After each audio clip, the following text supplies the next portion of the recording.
First on Fox tonight, a gun raffle making news around the volunteer state. The gun is actually being raffled off as part of a political campaign. U.S. Senate hopeful Joe Carr says it's his way of showing support for the Second Amendment. And Fox 17's Sky Arnold joins us live from the Davidson County Election Office with this story tonight. Scott.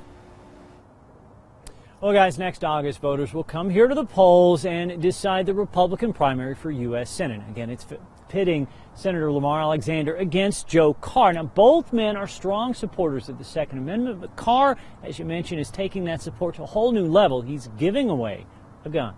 It has to be one of the more unique things you'll find on a candidate's website this year.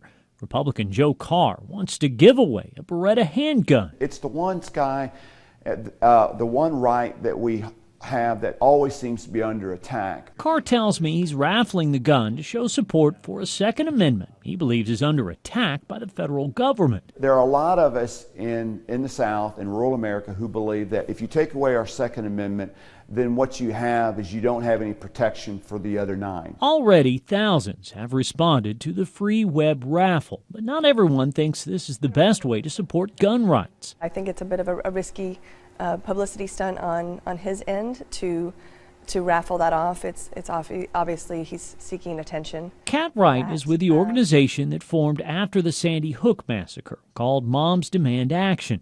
She says there's a good reason gun rights have been getting attention in Washington, especially proposed changes to gun shows and online gun sales, where sometimes there's no background check. Which means that convicted felons, domestic abusers, and the mentally ill have easy access to guns, and we feel like that's a very common ground issue that the majority of Tennesseans agree on. Carr says the winner of his raffle will get a background check, along with a new gun from a company that recently moved to Tennessee specifically because of its support for the Second Amendment. It's a big deal when one manufacturing company leaves their home state and comes to another state.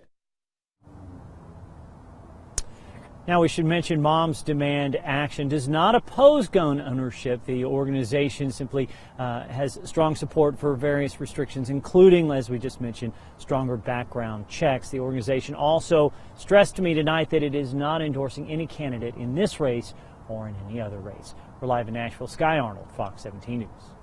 Thank you, Sky. Many of you are reacting to this story tonight on Facebook. In fact, more than 50 of you have left a comment. More than 20 shared this story. If you'd like to weigh in, it's never too late. Just go to facebook.com/Fox Nashville.